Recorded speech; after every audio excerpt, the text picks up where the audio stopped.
Alright, we are ready to record our next drunk craft. We're going to turn my volume down because it's so goddamn loud. We have Bushshell as the red Terran, and the Gladfly as the blue Terran, spawning in cross positions against Judge Fizzy as the teal Protoss, and Matachup as the purple Zerg. Looks like nothing out of the ordinary coming out of either one of these players. An early gas coming out of Matachup. He might be going for an early pool as well as an early Zergling speed. And the contrast looks like there's absolutely nothing out of the ordinary coming out of these two Terran except for just continuing to make lots of SCVs, and it looks like they might be walling off that front. Judge Fizzy is planning on doing the same with a first gateway on 10. It's like a delayed rush build. At the same time, Matachup is getting his spawning pool up, and Gladfly is getting his first barracks up at the exact same time as Bushshell. This could be a very interesting game as both sides are going for very aggressive early builds, as Judge Fizzy is getting two early gateways on 11 and another pylon up. He's planning on getting a lot of early units up, as well as Matachup is getting an Overlord up, and he is going to immediately get a drone as well as a queen. As soon as he gets 150, there's the queen spawning in. Looks like Judd is going to be able to scout these two Terran. There's not much information he's going to be able to get, but he's going to just do a basic scouting run and bring that scout back out if he can. It looks like he's walled in. He's going to try and get as much information as he can from these two Terran players and continue to scout from them. Back on the home front, looks like there's a lot of Zerglings being made. We're going to open up the production tab. Looks like our metabolic boost and Overlord, as well as a lot of lings are being made from Matachup. Several zealots are being made from Judge Fizzy's perspective, as well as additional barracks being made from both Terrans, as well as orbital commands going down for each one of them. It looks like we have a decent amount of lings and zealots here at the front. 4 lings and 3 zealots. We've got 4 zealots. Looks like we have some additional 4 lings reinforcing this attacking force that's going to be harassing this front. Are these two Terran able to prepare for this attack? It looks like they don't have much.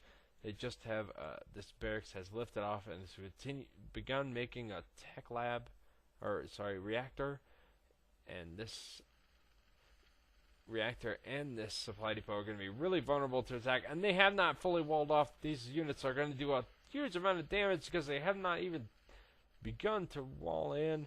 Looks like these Zerglings are going to just go ahead and poke in and try and do some damage against these workers. They're doing some incredible amount of damage. Looks like the workers are trying to stack up, the Zerglings are trying to back off. Meanwhile, these zealots are doing incredible amounts of damage to these units that are spawning in. And yet the Zerglings are darting around, trying to do as much damage to these workers as they can, trying to kill these gas workers and do some damage to these workers that are. And yet there's a Hellion doing some damage, and it looks like the Hellion has caught these Zerglings off guard. Matachup must be doing something. He's preoccupied. He did not catch that Hellion.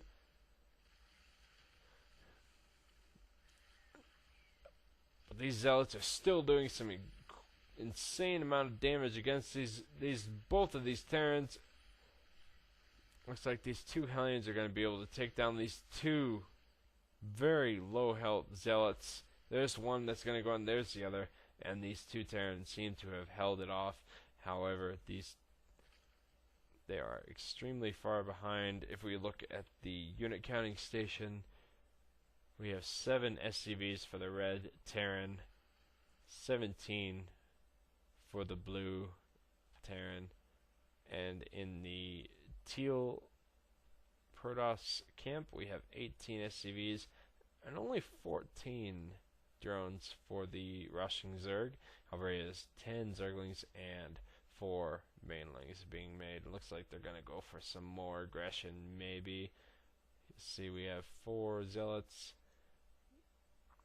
6 Zerglings, maybe some Banelings are going to join that fight. Yep, they are going to be moving up with a couple of Stalkers. Like I said, this aggression is going to just continue in this fight. It looks like there's quite a bit of units to be able to hold off this aggression. I don't know if this is a good choice between Matachup and Judge Fizzy. Looks like they're going to be repositioning their units. And my friend Devin is online. And they're going to be running up the ramp with those Zealots. I don't know if this is a good choice because there's a lot of units and those Banelings have set those buildings on fire. But the Zerglings and the... You know what? The Zerglings and the Stalkers have decided that this is a fight that is not going to be able to win. But they're going to kill that reactor, and that is a good amount of damage just to get for free. And let's get that out of there. There's going to be a lot of Banelings being made. 6 Banelings being made, but those Banelings get canceled because of the counter pressure from those Marines. A little bit of a blunder by Matachup's part, but it looks like, let's look in the production tab. We are just going to be experiencing a little bit of a macro game. Judge Fizzy getting out some Void Rays and getting some air. These 2 gates, 3 gates as well as the Stargate. Matachup getting his expansion up with his Queen. And the third Gas Geyser transferring some drones, and we're just going to be experiencing some very, very normal play. We see that there's the layer up and the spire has started. In the meantime, in the Terran camp, we see we have a very early +1 armor infantry going down for the red Terran, and we have some siege tanks going down for the blue Terran. Some very solid play going down from both Terran players. We have an early stim going down for the red Terran, and the blue Terran seems to just be building another barracks and getting out as many barracks as you can. With this bunker, it's going to be very easy to defend this very, very small choke here. In the meantime, it looks like he's going to be sending out this Hellion to be able to scout and or harass, and looks like he's going to encounter some Zerglings. He might not be able to get this scout. Oh, looks like these Zerglings are going to be able to take out this Hellion. I don't know whatever happened to this Hellion. It might have encountered some Stalkers and some Zealots, and it just did not break through the wall. That is good news for both Judd and Tyler. Well, I'm going to quit this cast because I just want to play with Devin. So, this is a test. P.S. Matachup and Judge Fizzy won.